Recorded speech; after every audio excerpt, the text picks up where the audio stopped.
All right, we're back. Hey everyone, this is Aditya. Welcome back to the second episode of Modern SaaS.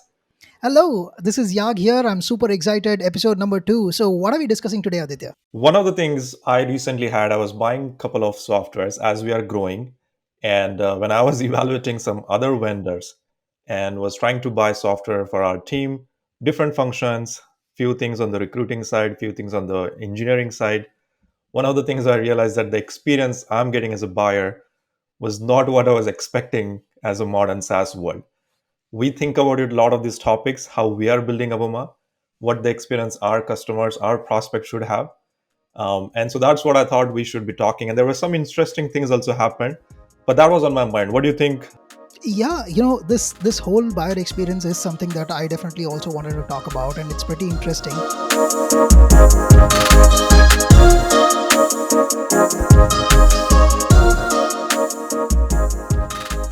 In a way, I can understand what you go through as a founder, because that in many ways also comes back to us as marketers and salespeople, and the kind of instructions that we get from you. So, which is good. And yeah, I have tried using or signing into a few products, and sometimes I have no idea as to what the price is going to be. And for example, for a podcast, I wanted to sign up and promote Hmm. something, and I was like, let me go and check these tool. Looks like pretty interesting. If it's about 100 $200, I can just give it a spin and try how it works Hmm. out. And there is no pricing, and I thought this sounds Hmm. easy. The moment I go and start talking to that particular founder or that company, and they tell me that, hey, minimum $3,000, I'm like, no, no, no, this is not what I signed up for. So happens, you can probably set better expectations and do things like that, so that at least they qualify the right kind of people coming in for the minimum. 100%. And once you have that kind of experience, it leaves some kind of that bad taste in your mouth, and you don't really want to go back to them, give another chance to them. So that's so true. I'll tell you another perspective recently we had. And this has not just happened once, it happened probably two or three times in the last few weeks. That's why this is on top of my mind. One of the prospects was giving us feedback that how much they loved Obama when they were evaluating some of our larger competitors. And interestingly, they had used these competitors in their previous companies. So they knew the product, they knew what the product does, the functionality it offered. All they needed was get the access to those tools. And because these people had changed their jobs and now they wanted to bring that tool in their new company, guess what happened? This particular gentleman reached out to the so and so, the top people in our vendors in our industry. And then while he's booking, you show them book the demo. He's like, I don't need to see the product. I know it. I want to start using it. But they still had him go through the process of discovery call, then the demo call, book the demo here. And then he was like, it took me 2 weeks to get the demo booked and even see the product. And they still wanted me to go through the entire process because the AE, the whatever the playbook they had defined, they are forcing that playbook. He said in that process, while he got frustrated with that experience, he searched for other options and found us. And then he reached out to us. He said the sign up link was right there. I started the trial. During the trial, while I was setting up, your customer success person reached out to me. She helped me with some of my customizations, account settings. And I'm already set up. I'm already within less than 2 weeks. And you offer this 2 week trial. He was blown away on the functionality, on the product capabilities, all of that stuff. But the reason he said the most important thing that you guys are going to disrupt is the experience I just had. This buying experience I had with you guys is so Yeah. phenomenal. And I'm still not having any demos booked with some other vendors, and not just one, but there were other he was looking at obviously with other options as well. And he's like, you're the only ones where I'm already implemented in less than 2 weeks, and I'm still scheduling demos with other two guys. How are they going to get to win those business? Yeah, two things out of what you said really stood out to me. One is when somebody says, hey, here, take my money, and then making them run around is criminal. Okay. So that is something that you are not supposed to do. And the second thing, interesting that you brought up that this person came in and started using the product and all of that. And maybe this is something that we should touch upon as part of this conversation today, is that when you look at our Hmm. website, right? So there are two Hmm. parts. One, on one side, we do offer this 14-day free trial where people come and sign up, and no touch, they can just try it out. Correct. They can take it for a spin. And then on the other side we have this sign up part, where if they might have questions and they go to the AE, and they Scheduled demo, you mean? schedule a meeting with them and goes Yeah. on. Yeah, schedule Yeah. demo, right? So first of all, let's talk about this. Why do we have two different motions in a world where people are talking either go this way or that way? That is so interesting, and we had a lot of debate also early on internally, because you rightly said people talk about this whole sales-led motion where you got to schedule demo with the account executive, and then they're going to show you, they're going to qualify you, all of that stuff is there. So that's one process. Go-to-market motion is there. The other go-to-market motion is a free trial, just go and sign up, and then through that you go through product-led growth. What I felt, these two aspects, what experience that you want to provide to your buyers, is very inward to outward thinking. That what we want to be, do we want to be a sales led or do we want to be a product led? Very rarely people are thinking, what does buyer want? So I wanted to have this opinion that shouldn't it be customer led or buyer led? What is their experience is going to be? Yeah. I think it's not that everyone wants the same experience. And this is also a bad thought process that people have where they're like, oh, enterprise customers, that means they would have to talk to one of our AEs and all of that. And SMB customer, they have to go through the self service trial because we cannot afford the smaller customers to go and give that AE experience. Yes, I understand unit economics and all of that stuff. But guess what? We literally closed a deal the other day. I would say probably 25 grand in average contract value. That deal came in by our Google ads, one of the Google ads that we had run. And the guy who came in was head of sales, VP of sales at a decent large stage company. He clicked on the Google ad. He reached out to Obama. He signed up for the product's self service sign up trial. He started using the product, already got the account set up. He's still scheduling. This is another use case. The previous few minutes ago, what I told you, that was another customer. This is another customer. Even head of sales, VP of sales, like persona, coming and trying everything on their own, getting the feel of the product, getting comfortable, liking the product, and then saying, screw the other guys. I'm already now set up here. Then he invites the rest of the team, and everyone is already implemented in Avoma, and we win that deal. So that's the experience. So the whole notion, what I felt was that we try to, based on the market segment, we say, oh, this market is going to get self-service experience, the SMB market, and the enterprise market gets book the demo experience. At the end of the day, these are all people. So the choice is based on each individual. We have a lot of customer from SMB market. They do want to talk to our account executives to they have questions, and the whole demo experience is less about we trying to be salesy. It's about we try to do some job on our website to explain you what we do, how we do certain things, but they still have some questions. Maybe they have this unique requirement, maybe they Yeah. have some unique challenges that they want to get answers to. That is why they would like to talk to account executives. And when you give that experience even to smaller customers, get what happens. These smaller customers, even though they are less than $5,000 in average contract value, because of that buying experience, they go and end up recommending three other customers, their friends, their brothers, Yes. and all of that. Literally, I've had people referring their brothers and sisters to us or wives to Obama that you got to use them. We love these guys. The experience was amazing. And that's why we felt it's less Yeah. about what we want to do, it's about what buyers. Some buyers want the trial experience.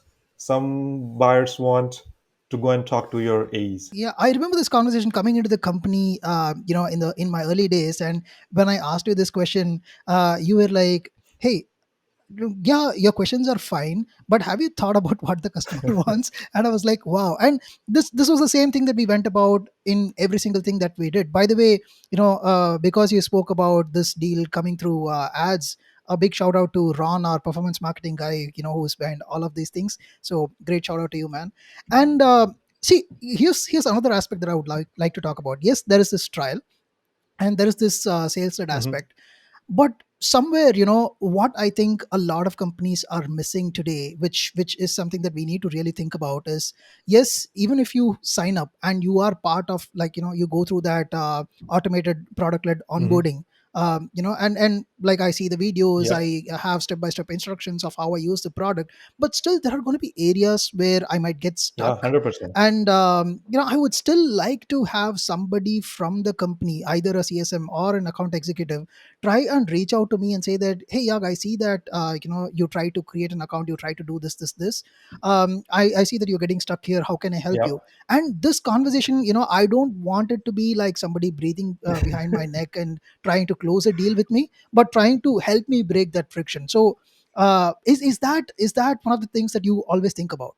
100%. And that's is one of the things also the way we have done was we said, okay, people now we have trial and people are signing up on their own. And then obviously they will have some self-service onboarding experience. They're able to get set up with our Voma's self-guided tour within like few minutes. Sometimes in demo calls, people ask me, how much is an implementation time? And I try to tell them, I don't want to scare you, but it's less than 5 minutes. So they're like, what? And that's really what it is. You can get the value within less than 5 minutes and you can provide that kind of onboarding experience. But having said that, you're right, where not everything will be done in that 5 minutes. Again, we have still also a lot of work to do on our end as well. There's still so much to do. But at the end, people come in these kind of use cases, they're very narrow mindset. A lot of the times people are looking for, oh, we need transcription to for our Zoom meetings, and that might be the narrow mindset that they come in, they get what they want, but then we miss the opportunity to educate them how else they can use Avoma in different experiences. We do not know who they are, Yeah. what are their workflows look like, what are their day-to-day life challenges look like, and our customer success person or sometimes even salesperson can help them understand, have you thought about these use cases that are happening? What are the inefficient workflows that are you doing today? You care about transcription. How are you planning to use that transcription? Where do you want to share that information? Oh, you want downloading. Why do you want downloading the recording? You can share this quickly, instantly in Avoma. So when you're trying to understand their workflows and explain them the benefits, you see even higher adoption, you see even better retention, and even people start expanding into other use cases that you had not thought about. So that's why that while we talk about the trial experience, that does not mean that, oh, all the self-service users, let them be on their own. We still want to provide them, hey, we are here to help you out. If you need any help, let us know. And you're not pushing them to close a deal. We have those 14-day trial period. In that, we will touch up with them a couple of times, and we will basically see if they need any help throughout the process. Sometimes people don't even talk to us. There are customers who just directly go ahead and put their credit card. They're happy, and we are okay. We're not going to push you no matter what to have us talk to us. And some people immediately say, hey, you know what? Thanks for offering the help. I'm going to take your offer. Go and help me set up the account. Look, yeah, because of the whole SaaS fatigue, so many tools, there is a behavior change, new tools, there are new learning. Our products are also not super perfect. We are also learning. Maybe there are certain things that are hidden under some other menu that our customers would not find it immediately.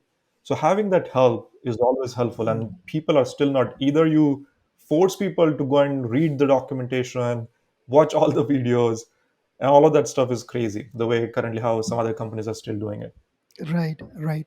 And one another factor that I want to talk about, because we are discussing about this whole buyer Mhm. experience, right? So initially, I was talking to you about this experience of not knowing the price and Mhm. then getting into that thing. So the thing is, should people? In fact, I remember this tweet from somebody who had posted saying that, hey, the moment there is no pricing on the site and it says talk to a salesperson, it means that they're enterprise pricing. Or does it mean that, or can anybody and everybody put up a pricing and set the right expectations? I would come probably partially kind of opinionated here, but that's how we have done it. That's how we like to be treated, and we have done it that way. So I Mm, understand there are reasons why people don't want to show pricing on the website. There are all these schools of thoughts that first understand the buyer's needs, understand the pain point, and then sell the value. The pricing is the parameter of value. So why would you rather, if you put the pricing, it almost feels like it's a commodity, and you're not selling a commodity, you're selling something valuable. All of those things are there. But all these pundits and gurus who are telling this, they assume these buyers are fools. and you're still basically expecting tricking these buyers to some way. Yes, some will get tricked. There is this whole psychological effect that happens.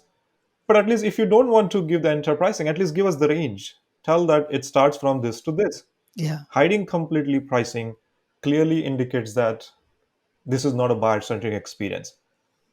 Let buyer already know that what's the budget they have if they want to talk to you, and then they'll talk to you. So this whole notion of not displaying any pricing, I still don't understand why people do that. And I would highly encourage of having a transparent pricing. To if you can show everything, that's totally fine. And but if not exact pricing, then at least give us the range and let people select that, self-select yeah. that. So you're absolutely right. You had that bad experience, and I'm sure a lot of people are getting that kind of bad experience as well. Yeah, and putting that back to even the way we can market and use this information in marketing, one of the ways I'm thinking is, let's say if I'm running an Hmm. ad and if I say that my pricing starts at $300 Hmm. onwards, now I will at least make sure that the right kind of people who have the budget click on That it is so rather right. than anybody and everybody. Yeah, Yeah, 100%. So you yeah. can actually So, qualify people by showing the pricing rather than somebody talking to you and then realizing this is pricing is super expensive, this is not for us. So then in that case, you're actually making that model exactly. inefficient if you think about that way, because you did not even told me in your case you talked to this other founder or there's account executive, and then you realize that, oh, pricing is super expensive, so he wasted that time, and you would have probably been able to Yeah, self-select yourself to not talk to them at all. yeah, yeah, absolutely. One of the areas with the whole pricing, yeah, I think I can also talk about was this. Recently, we had this experience with locking annually versus monthly payment options. Recent experience I had, and this is something I also recently posted on LinkedIn, was that if you force me to buy only annual plan, sometimes I question the value of your product. That are you trying to truly deliver the Yes. value in that 1 year? Because here is what happens: instead of you forcing me that you have to only buy annual, let me go and buy annual plan from you. I'm not saying that I'm not willing to. We only want monthly option. We understand that all these reasons why people push for annual pricing is because, oh, there is a cost associated with the implementation, and because once you invest that cost, you want to make sure that the client stays for that long. And sometimes people talk about, oh, you get the money up front, so your cash flow looks really great, blah blah blah blah blah. All is fine. I'm not saying I'm not against annual pricing. We have annual pricing ourselves, and we have probably over 40-50% customers on annual pricing. But here's what happens: what we tell customers, we have monthly option as well. You choose. You are the one who are going to choose what pricing billing is comfortable for you. You want to start with monthly? Start with monthly. Let's do crawl, walk, run. You don't want to commit to annual? Yeah, You don't have a high risk? Totally fine. If you're happy with our monthly sign up, monthly subscription, and you like the product, you get the value, then you want to get additional discount and save more, then you upgrade to annual plan. But here is what happens when we have this conversation with prospects: they like that flexibility. They immediately start believing that. And I tell them that, look, the reason we offer monthly plan is we believe in our value. If you're not going to deliver, you're not going to stay with us. So it pushes us as a provider, as a software provider, to make sure that we are delivering the value no matter what. Just because we close the deal, our job is not done.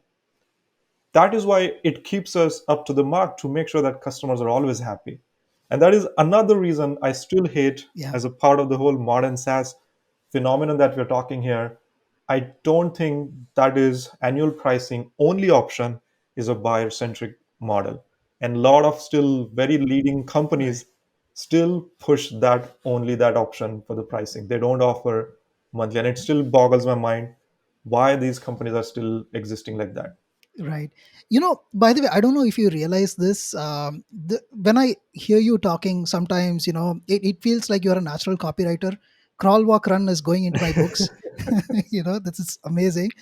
By the way, I love this fact that you were talking about the way people are forcing this. And to my surprise, one of the CSMs that I respect of, that person was talking about locking in an annual Hmm. package as a way to reduce churn, and I was like, that is not how you're supposed to think. That's not where you start.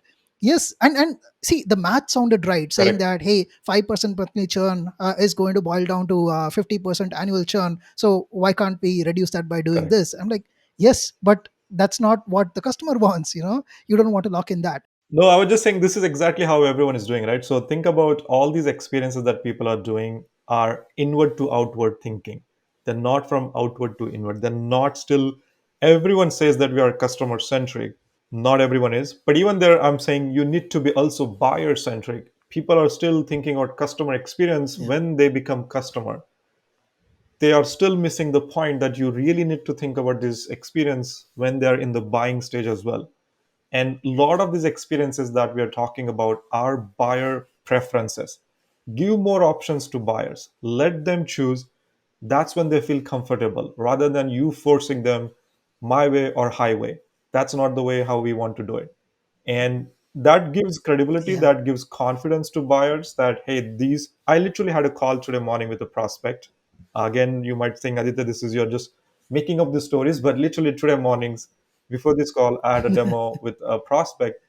And the way they say, we tried your some other top vendors and we didn't like the experience and we didn't like the pricing, and we like to buy from someone where our values match with someone else. And that was the reason they came to us, mm, because we felt everything what you do is transparent, pricing is there, and that's what we felt we should also give you a try. And they are still trialing, so I wouldn't say that we won that customer yet, but that's exactly the point, that people will align yourself going forward, that who are treating themselves as you would like to be treated yourself, because at the end of yeah, the day it's yeah, people's business. Doesn't matter it's b2b and small medium sized business versus enterprise business. Who are dealing you with is, and at the end of the day it's a person. They have a, psychology, they have emotions, and those are the people that you want to kind of engage with. So that's exactly what you rightly said. It's, yeah. I feel like it's still, people are not thinking and they're, oh, how do I increase my churn, reduce my churn, and then I'm going to force people into this. It's very inward to outward thinking. Yeah, yeah, absolutely. And another biggest gripe that I have personally experienced, which I want to really, really take your opinion on, is there are certain products where what I've seen is, hey, I have to go through, say, 4 levels of band qualification before I even get to see the product. Right. So, yes, I love the fact that, yes, a trialing is there. Great. But say even if you're an enterprise product, if you're not even giving me a glimpse of your product even after I schedule a demo with you, I understand you don't want to show it, I see all the value proposition, I get it. And I come to your site, I say that okay, I'm giving 30 minutes with your AE, and this is the problem that I want to solve for. And if you're not showing me how you will solve it using the product, that's disappointing. I don't want to spend 2 weeks just talking to the AE and then looking at the product and feeling that okay, this is not what I expected. I wasted 2 weeks of my time. This is so good. This is so good. Happens so many times with so many people. I just literally saw a post on LinkedIn that somebody had posted the research where they said how much time it takes for, if a buyer wants to schedule a demo. An average, it is basically 4 or 5 days after the actual demo or initial call gets booked. Most of the companies, yes, there were a few Wow. companies who were trying to book on the same day or within the next couple of days.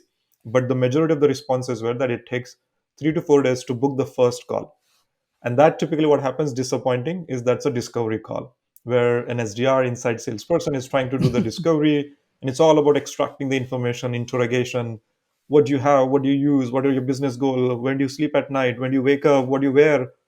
All these personal questions.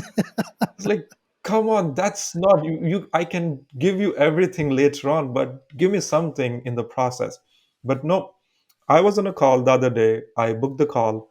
This person sent me an invite, and then he calls me on the audio and he's like, no, I'm like, I'm okay to talk and get on a Zoom call. Now I'm always on a Zoom call. So he's like, no, let's just do audio call. I just need to talk to you. He asked me a bunch of questions for 15 minutes. And I said, okay, how are you going to show me? He's like, no, I'm not going to show you anything today. I was like, then why did you send me invite with the demo kind of thing? He said, no, this is just a discovery call. Now I'm going to schedule a call with account executive, and then he's going to show you everything. And here's another thing what happened. So we talked to the account executive.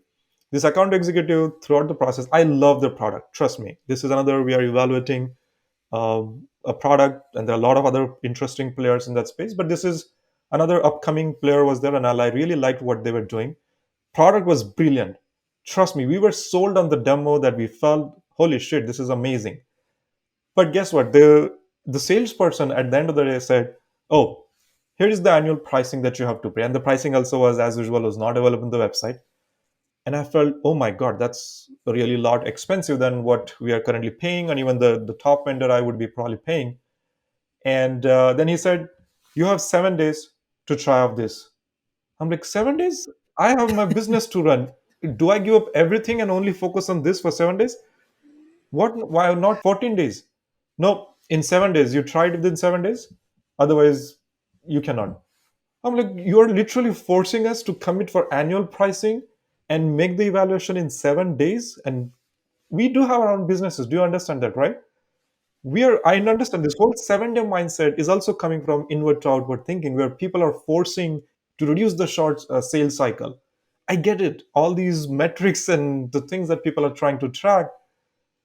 But look at the buyer experience. Who is going to evaluate something in 7 days when you're trying to buy something for the rest of the team? Everyone is busy. It takes time to learn something new and make sure it fits into your workflow. And so we didn't buy. Just because of the experience, we said, screw you guys. We will buy something else, but this is ridiculous experience where you're forcing us to buy something. I'll give you another funny example with this whole trial now. I remember another vendor. They said, this is our annual pricing. And I said, fine. And obviously, this was a data play. So we wanted to check the quality. And I said, okay, can we even test the quality of the data? He's like, yeah. Now, if you want 7 day trial, we can give you 7 day trial. The annual price goes up. I'm like, then how does it trial? You're basically increasing the price to give me a trial. You're just calling it as a trial, but you're saying then you have this price will go up for that package. So trust me, Yag, these experiences, sometimes you believe that, oh my God, does this still exist? But it does. It is still happening today. There are vendors, and these are all popular vendors, trust me. And they're still doing these stupid mistakes and this kind of experience to providing to buyers. And I might be the smallest customer. I tell them, guys, I get it. I'm not your large customer, and maybe these experiences that you optimize for large customers. But imagine I would have bought this within one call, already had a high intent. The cost for you to buy this that was literally one call. I'm committing you tens of thousands of dollars in one call. And who screwed up? You. You screwed this up because of this experience, some stupid practices that you're following. And I'm not gonna buy now. I'm gonna go somewhere else and I'm gonna spend $10,000 to someone else. It's still happening. It's crazy to think about it, but that is why we have this podcast, is exactly talk about these experiences and how we should build a modern SaaS experience. Wish somebody from that company was recording the conversation and giving this feedback. I hope. But as you were saying this, I was thinking one more thing. When I look at some of our customer support Mhm. requests that come in, and we often have the situation where even after 14 days of trial, sometimes people did not have time and they would say, hey, can you extend this for one more week, and we still Yeah, do it. And it's like, at the end of the day, the point is, unless somebody sees value in the correct, product, yeah, I get it, there are going to be pricing negotiations and all of that, but if they are not seeing value, they are not going to stick with us in the long correct. term, and that is fundamental. And while we are talking about this experience, I know this entire conversation today has become some sort of a taking out frustration kind of a conversation, but one last thing that I have in my head, I really want to get it out, is this whole thing about having a form on the website Mm, that has several fields before you get it and do it. Why can't we just have a simple mm. calendar and say that, hey, I come onto the website. I say, okay, I understand. I want to schedule a demo. I don't want to go through all of these things. Yes, you can use products like Clearbit and all of that to enrich my data. That's up to you. I give my name, I give my email. Rest you kind of enrich yourself. Give me the calendar of the rep whom I'm going to talk to. Let me click book it, and immediately I get it on my calendar. I am done. I don't have to think about it. What's the point of having this 10 back and forth conversation, or even somebody qualifying and then calling me and saying that, hey, all right, looks like you're a good fit. When can we schedule this call? 100%. And as you rightly said, this is exactly the stat that I saw today morning on LinkedIn post. that research exactly was talking about this, right? If people are trying to book the demo, it was only about booking the demo, not seeing the demo. That stat was that how long when you request a demo, it take people for you to actually schedule the demo. And the average was somewhere around, I think, 4 or 5 days, because then you try to fill the form, then your SDR is going to get that email, then after many hours they're going to call you back, or maybe they're going to email you with the link to go and send and schedule. All of that is basically delaying this whole thing of initial interest. When the iron was hot, when the momentum was really strong, you did not actually make the most of it. There was also a study a while ago Yeah. that somebody had posted that it's also not good if somebody has requested something or signed up for the trial or requested the demo to call within, I think, like 5 or 10 minutes. They said that give them some time. Like if you follow up with them within 30 minutes or something, the interest of them talking to you and having some real conversations is a lot higher. So you should not reach out to as an Yeah. SDR, follow up with the lead that who is reaching out to you, not less than either within like first 15 minutes. It's too spooky that they're in the product, they're trying it out, and suddenly now you're harassing them. Oh, talk to me. But let them experience something. Then you call them after 15 minutes or 30 minutes. That's probably the best window. Don't call also after 4 or 5 minutes. By the time they're already moved on. And this is also happening with the scheduling demo related experiences as well. And one of the things that we did at Avoma's experience, where we actually show the calendar right there. The qualification, all of that is handled internally. We figure out what is the team size, how big is the account, who should get it, all of that. But for buyer, we want to provide a simpler experience. As a company, we'll handle the complexity of the routing and all of that stuff, the who should this lead get routed to. That is our problem. Why are we giving that problem to customers? Yeah. And that is exactly what most of the companies are doing. They're not solving their internal problems, that they're giving that experience to customers to go and do this, go through these multiple steps. So you're right. I mean, that is another area where I always worried, like why people are not letting me immediately book the time and all I have to do fill the form. But then the CTA also is very different. They say that schedule demo and all I have to do, or sometimes people are even so tricky. They'll say see the demo. Okay, see the demo. So if I want to see the demo, that means I'm going to watch some video right there. But then no, now you have to again the CTA is watch the demo, but you have to fill the form. So these are all very tricky people that they're doing a lot of different things. So, right, Aditya, I think we covered quite a bit in the last 30, 35 minutes or so. So that is amazing. And in a way, if we have to sum up, I would say we touched upon 5 points.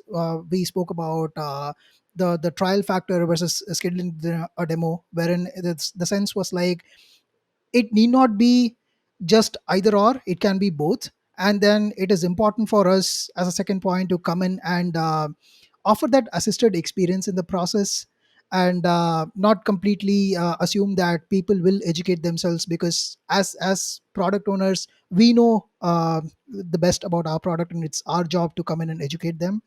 And then the third point about the pricing transparency, and more than transparency, it's also about making sure that we offer that flexibility for people to come in and choose how they want to pay.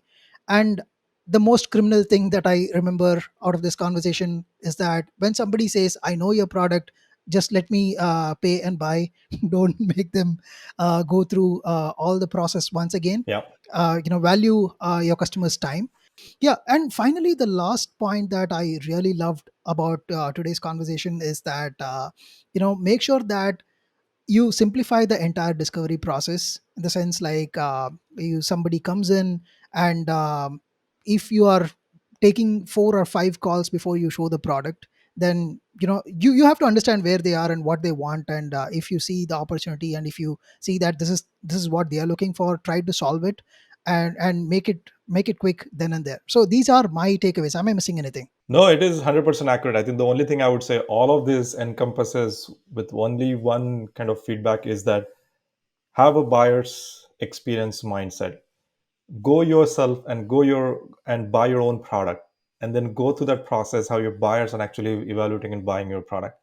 Then you will see the difference, what your customers are going through, what pain they are going through when you try to buy yourself that entire experience. So at the end of the day, I go back to the same thing. I've talked about it multiple times. Don't think what you want, it's inward to outward thinking. Flip that approach and start thinking from outside to inward, what your buyer wants, and then figure out how to handle those nuances internally. Right, right. Amazing. So we are towards the end of today's episode. Any parting words, Aditya? Again, as I already said, that we are here to talk about it. As you rightly said, it might come across frustration related rants. We shared all of this, but that's not the goal. We want to highlight these experiences that are happening today. And through that, we will learn something to provide the best modern SaaS experience to our buyers. And hope there are some actionable tips. People will go back, look at their own journeys, how they are treating their buyers, and will try to improve. Lastly, all I would say, this was great chatting and brainstorming some of these topics today. And do listen to these things, do comment, let us know what you like, what you disagree. There are definitely some perspective, some practices our people are still doing. Maybe there is reason why they're still doing it. We are not aware of that. So do let us know all those things in your comments. Do like the podcast when you listen it on Apple or some other podcast apps. And yeah, that way we will continue to bring more topics, and we'll discuss and have real conversations here. Yeah, absolutely. Subscribe to our podcast wherever you get your podcasts, and we'll continue to stay in touch with you. And that's that from us today. And until we connect with you the next time, this is bye from me, Yag. This is bye from Aditya. Bye bye.